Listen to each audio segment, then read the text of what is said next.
नमस्कार दोस्तों, आप लोगों का फिर से एक बार मैं Narsingh Singh Suryavanshi RPF LDC promotional exam में स्वागत करता हूं। तो दोस्तों, हम लोग पिछले क्लास में जो डिस्कस कर रहे थे वो टॉपिक था परसेंटेज, और उसके बाद पढ़ा था हम लोग प्रॉफिट एंड लॉस।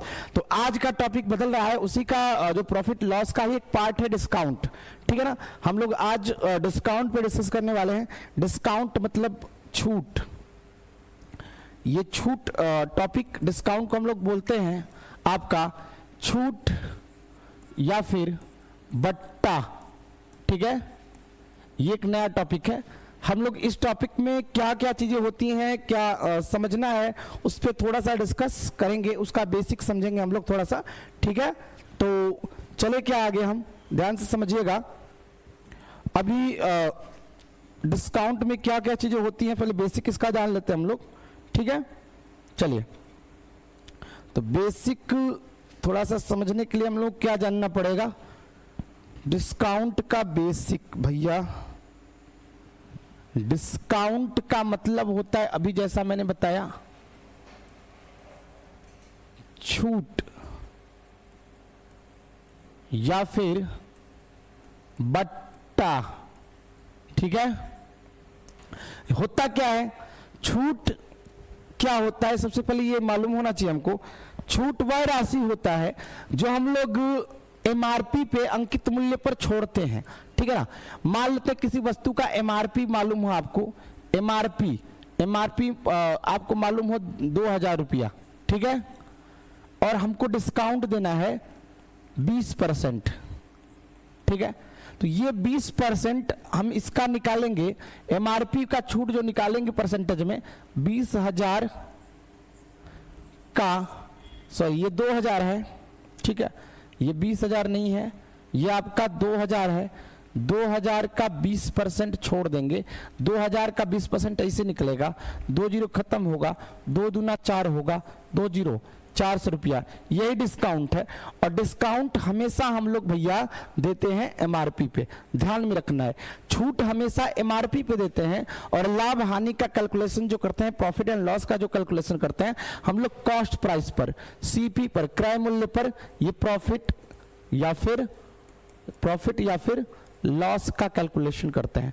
ठीक है, लेकिन डिस्काउंट की गणना कैलकुलेशन हम लोग एमआरपी पे करते हैं, इस चीज को बस ध्यान रखना है। ठीक है ना, अब इसको जानना है, इससे पहले थोड़ा सा इसमें जो बेसिक चीजें हैं उसको जान लेते हैं हम लोग। बेसिक बोलने का मतलब ये है, बेसिक बोलने का मतलब ये है भैया कि बेसिक में सबसे पहला चीज जो आपको जानना है, वो आपको जानना है सिंगल डिस्काउंट फाइंड करना। सिंगल डिस्काउंट फाइंड करना। सिंगल डिस्काउंट को हम लोग हिंदी में बोलते हैं एकल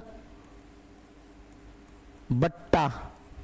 ठीक है, इसको एक और नाम से जानते हैं भैया, इसको एक और नाम से हम लोग एग्जाम में देता है, वो देता है इसको इक्वल डिस्काउंट। इसको इक्वल डिस्काउंट के भी नाम से जानते हैं हम लोग। इक्वल डिस्काउंट कहने का मतलब ये है कि समतुल्य बट्टा, समतुल्य भैया बट्टा, ये टॉपिक है।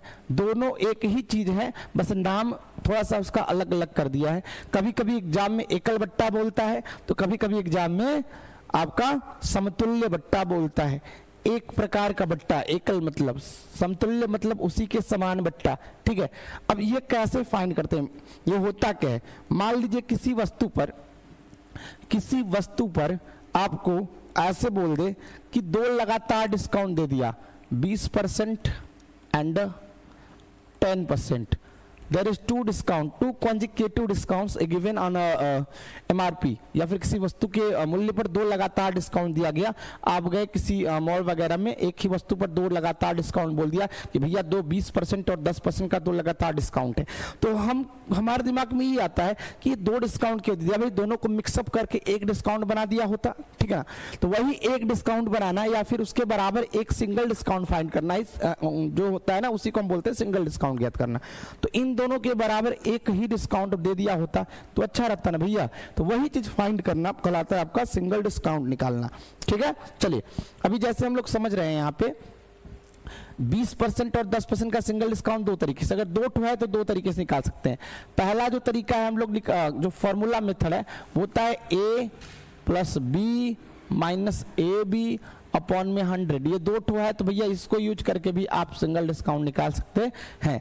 जैसे समझिएगा, a का मान 20 दिया है, b का मान 10 दिया है, माइनस 20 गुणा 10 हो गया अपॉन में 100। फार्मूले में पुट कर देना था हमको बस, ठीक है। अब यहाँ से भैया, यहाँ से 20 और 10 कितना 30 माइनस, हाई 2 जीरो तो खत्म हो गया ना जी, ये दोनों तो खत्म हो गया, 2 जीरो यहाँ से खत्म हो गया, ठीक है, माइनस 2, मतलब भैया आ गया हमारा 28%। अब देखो चालाकी तो देखो भैया, आपको दिखा रहा है 20% और 10%, आपको ऐसा फील हो रहा है जैसे कि ये 30% है।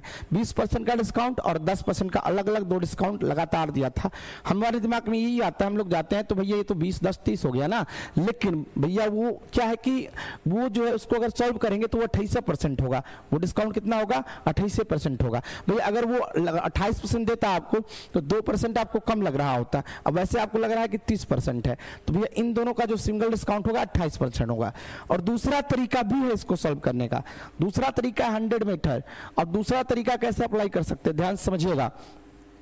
मान लेंगे कि वस्तु का एमआरपी 100 रुपया है और पहले 20% डिस्काउंट पे बेच दिया, मतलब 80 में। ध्यान समझिएगा, हमने मान लिया कि भैया उसका एमआरपी 100 रुपया है, 20% डिस्काउंट दे दिया, मतलब 80 में बेचेगा। फिर से मान लिया कि भैया उसका एमआरपी 100 है, अब 10% डिस्काउंट दे दिया, 10% डिस्काउंट देने का मतलब कितने में बेचेगा 90 में, ठीक है। वो आराम से समझ में आ रहा होगा आप लोगों को। हमने कहा कि एक बार 100 माना 20 डिस्काउंट दे दिया, 80 में बेच दिया, एक बार 100 माना 10% डिस्काउंट दे दिया, मतलब 90 मान लिया, ठीक है। अब यहाँ से हमने आपको बताया होगा भाई, पीछे परसेंटेज पढ़ा है आप लोगों ने, 1 0 से 1 0 खत्म, ये 1 0 से 1 0 खत्म, 10 का 10 मल्टीप्लाई करेंगे 100 आ जाएगा। भैया यहाँ 100 आ जाएगा तो बड़ा आसान होता है, ये भी 100 माना है, ये भी 100 माना है, ये भी 100 आ गया, अब आसान हो गया। 8 का 9 मल्टीप्लाई करेंगे कितना आ जाएगा 72। 100 का वस्तु 72 में बेच दिया, भैया कितना डिस्काउंट किया आपको नजर आ रहा होगा। 100 का वस्तु 72 में बेचेंगे तो भैया तो 28 का डिस्काउंट दिख रहा है आपको। 100 रुपया में का वस्तु 72 में बेच दिया, 28 छोड़ दिया ना, तो ये 28% आंसर है। देखिए वहां भी 28 है, यहाँ भी 28 है। यहाँ पे क्या होगा, 2 ठो रहेगा तो ठीक है, आसानी से हो जाएगा, लेकिन जब 3 ठो रहेगा तो भैया अगर 100 मानेंगे तो 3 वाले का भी लगा देगा, 4 वाले से भी लगा देगा, ठीक है ना। 3 डिस्काउंट हुआ तो भी हो जाएगा इससे, और 4 डिस्काउंट हुआ तो भी इससे हो जाएगा, ठीक है। चलिए तो भैया अभी आप हम लोग आगे चलते हैं थोड़ा सा। अभी क्या है कि ये तो हो गया सिंगल डिस्काउंट। जैसे हम आपको कुछ क्वेश्चन दे देते हैं, यहाँ पे सामने आप लोगों के क्वेश्चन दे दें हम कि आपको निकालना है यहाँ पे कुछ सिंगल डिस्काउंट 20% और 30% का डिस्काउंट सिंगल निकालना है। एक क्वेश्चन तो ये हो गया हमारा, क्वेश्चन नंबर 1 हो गया ये हमारा, और एक क्वेश्चन हो गया हमारे सामने आपका भैया 10%, 20% और 30%। फाइंड करना है हमको सिंगल डिस्काउंट, ठीक है। फाइंड करना है क्या हमको, सिंगल डिस्काउंट या इक्वल डिस्काउंट फाइंड करना है। सिंगल डिस्काउंट या फिर इक्वल डिस्काउंट फाइंड करना है, एकल बट्टा निकालना है आपको, ठीक है। अब वही बात हुई ना, सेम चीज है, आप चाहे तो फॉर्मूला यूज कर सकते हैं, बाकी 100 मानकर भी लगा सकते हैं। मान लिया एमआरपी 100, 20% छोड़ेंगे तो कितने में बेचेंगे 80 में, ठीक है। फिर मान लिया एमआरपी 100, 30% छोड़ेंगे तो कितने में बेचेंगे भैया 70 में बेचेंगे। अब यहाँ से देखिए 1 0 से 1 0 खत्म हो गया, 1 0 से 1 0 खत्म हो गया, 10 दहा में 100 हो गया, और ये 8 सत्ते 56 हो गया। अब यहाँ से देखिए ना कितना छोड़ा, 44 छोड़ दिया ना, तो यही आपका आंसर है। मतलब कि 20 और 30 देखने में तो 50 लग रहा है, परंतु है कितना, बस 44% है भैया, ठीक है। बड़ा आसानी से लगा सकते थे आप। अब वही चीज अगर बात करें हम लोग, वही चीज बात करें अगर हम लोग 10 20 30, तो भैया फार्मूला मत लगाइए, 100 ही लगाइए। 100 से 10 छोड़ा आपने 90, है ना। फिर 100 से 20 छोड़ा आपने 80, फिर 100 से 30 छोड़ा आपने 70। भैया सेम प्रोसेस बता रहे हैं, 3 बार करेंगे आप तो आपका आंसर आसानी से मिल जाएगा, ठीक है ना। अभी क्या है कि 1 0 यहां से खत्म, 1 0 यहां से खत्म, 1 0 यहां से खत्म। 10 का 3 बार मल्टीप्लाई करेंगे भैया तो आ जाएगा 1000, और यहाँ पे 9 गुणा 8 गुणा 7 करेंगे 72, 9 8 72, 7 दूना 14 भैया, 72 गुणा 7 कर लो, 7 दूना 14, 7 7 49 का 50, 504 आ जाएगा, ठीक है। अब समस्या ये है कि हमने कहा था आप लोगों से कभी कि ये आपका जो है ना 100 होगा, क्योंकि 100 माना था, यहाँ भी 100 माना है, यहाँ भी 100 माना है, यहाँ भी 100 रहता तो आसानी से होता। तो एक जीरो जबरदस्ती काटेंगे ना, काट देते हैं भैया। एक जीरो जैसे ही काटेंगे एक अंक पे पॉइंट लग जाएगा, बस काम खत्म। अगर इधर जीरो नहीं है तो एक जीरो काटेंगे तो एक अंक पे पॉइंट लगा सकते हैं, 2 जीरो काटेंगे तो 2 अंक पे पीछे से पॉइंट लगा सकते हैं, 3 जीरो काटेंगे तो 3 अंक पे पॉइंट पीछे से लगा सकते हैं। परंतु हमको 100 चाहिए तो 1 का जीरो काटना है ना, इसलिए एक अंक पे हमने पॉइंट लगा दिया। अब 100 की वस्तु 50.4 में सेल कर दिया, मतलब छोड़ा कितना भैया, छोड़ा 49.6। यह है आपका सही आंसर, ठीक है ना। तो इसको बोलते हैं हम लोग सिंगल डिस्काउंट निकालना, ठीक है। अब इसी तरह मान के चलते हैं कि अब ये तो हो गया सिंगल डिस्काउंट। अगर चाहते कि फार्मूला से लगाएं तो इन दोनों के साथ फार्मूला लगाते तो 28 आ जाता भैया। अब जो आता फिर फार्मूला लगाते तीसरे वाले के साथ तो आंसर आ जाता आपका 49.6% का आ जाता, ठीक है ना। बहुत ही इजी है, थोड़ा सा आप लोगों को बस माइंड को सेट करना है और सब कुछ को अच्छे से समझना है, ठीक है ना। चलिए अभी क्या है कि हम लोग आगे चलते हैं थोड़ा सा, ठीक है। इसको इरेज करते हैं। अब समझिए, अब जैसे प्रॉफिट लॉस में होता था, जिसे हम एक छोटा सा क्वेश्चन दें आपको, है ना, ऐसे बोल दें किसी वस्तु का जो एमआरपी है, MRP of an article is, मान लेते हैं कि 5000 रुपीज, है ना। इसको डिस्काउंट पे बेचना है। चलो भैया एक तो डिस्काउंट है, 2 डिस्काउंट दे दिया भैया, 2 डिस्काउंट दे दिया, कहा कि इसको 2 लगातार डिस्काउंट 10% और 20% पर इसको सेल करना है, ठीक है। तो कितने में वस्तु पड़ेगा, मतलब कितने में वस्तु बिकेगा, बिकेगा मतलब सेलिंग प्राइस, या फिर बोल सकता था कोई दूसरा आदमी से कितने में खरीदेगा उसको कितने में पड़ेगा तो भी सेलिंग प्राइस बोल सकते हो, उसके लिए क्रय मूल्य होगा, लेकिन बेचने वाले के लिए सेलिंग प्राइस होगा। तो इस केस में भैया एक चीज आपको बस रखना है दिमाग में, तो सेलिंग प्राइस अगर निकालना है डायरेक्टली आपको तो एमआरपी में करना है मल्टीप्लाई, एमआरपी मल्टीप्लाई करना है, 100 नीचे पुट करना है, और उसके बाद पहला वाला डिस्काउंट 10% है, 100 में 10% छोड़ देंगे, डिस्काउंट मतलब छोड़ना, तो 90 बच जाएगा। फिर 100 नीचे रखेंगे, अभी क्या है छोड़ना है 20%, तो 80 हो जाएगा। और ये जो एमआरपी है, ये जो एमआरपी दिया कितना है प्रश्न भैया 5000, हमने पुट नहीं किया था पहले। 100 से ये 90, 100 से ये 80, आप डायरेक्टली निकाल सकते हैं वस्तु कितने में पड़ा, काट दीजिए यहां से आसानी से, ठीक है ना। ये 4 जीरोस खत्म हो जाएंगे, 3 जीरो यहां से, 1 जीरो यहां से, तो बचेगा का 5 9 45 गुणते 80, ठीक है। 8 1 जीरो बच गया, 8 25 40, 8 चौका 32, 32 और 4 36, भैया हो गया 3600 रुपये में वस्तु पड़ेगा।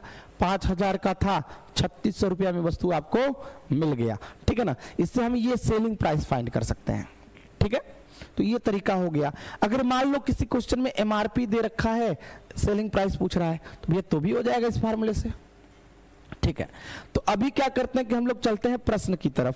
हमारे पास थोड़ा सा प्रश्न है, उस प्रश्नों के सीरीज पे चलते हैं, एक एक क्वेश्चन समझेंगे थोड़ा सा, ठीक है ना, टाइप वाइज, ठीक है। चलिए थोड़ा सा हमारे सामने जो क्वेश्चन नंबर 1 आपके स्क्रीन पे दिखिए आएगा अभी शायद, ठीक है। चलिए एक प्रश्न आपके सामने है, अभी जो मैंने बताया था ना सेम वही कॉन्सेप्ट है कि भैया एक सामान का अंकित मूल्य MRP of an article is 1000 rupees which is available at a discount of 10%, 5% and 20% respectively. Find the selling price of article. भैया सेम चीज तो हमने बताया, तरीका बहुत सारा है, परंतु वो तरीका सीखिए जिससे आपको आसानी से आ जाए। सेलिंग प्राइस पूछ रहा है, MRP आपको दिया हुआ है, MRP कितना दिया हुआ है भैया 1000 दिया हुआ है, गुना करेंगे 100 नीचे रखेंगे। पहला वाला डिस्काउंट कितना है, पहला वाला डिस्काउंट है भैया 10%, 100 में 10% छोड़ देंगे तो कितना आएगा, बचेगा 90 में बेचेगा। फिर 100 नीचे रखेंगे, अब कितना है डिस्काउंट 5%, मतलब 95 में बेचेगा भैया, 100 का वस्तु 95 में बेचेगा। फिर 100 रखेंगे, अगला डिस्काउंट 20%, मतलब 100 में का वस्तु 80 में बेचेगा। बस यही प्रोसेस है, इसको आप सॉल्व कर दीजिए, एक बार में आपका आंसर मिल जाएगा। हाई वाला 3 जीरो तो भैया खत्म, 1 जीरो और खत्म हो गया। अभी क्या है 20 से काट दो, 20 चौका 80, 20 25 100 हो जाएगा। 5 से काट दो इस 95 को, 19 25 95 होता है। अब कर लीजिए गुणा, 19 9 171 होता है भैया, इंटू 4, अब आ जाएगा 4 एकम 4, 4 सत्ते 28, 4 एकम 4 2 6, 684 रुपया में वस्तु पड़ जाएगा। हमने क्या बोला कि बस कुछ नहीं करना है, सेलिंग प्राइस निकालना है, एमआरपी में सीधा सीधा मल्टीप्लाई करना है और 100 नीचे रखना है, डिस्काउंट छोड़ के ऊपर रखना है, हर बार करना है। 2 डिस्काउंट है 2 बार करना है, 3 डिस्काउंट है 3 बार करना है, 1 डिस्काउंट है तो 1 ही बार करना है और आराम से आंसर आएगा। ठीक है ना। चलिए भैया अगले क्वेश्चन की तरफ चलते हैं कि अगला प्रश्न आप लोगों के सामने क्या आता है। चलिए ठीक है, देखिएगा ये है क्वेश्चन नंबर 2। क्वेश्चन नंबर 2 भैया, ये क्वेश्चन नंबर 2 है।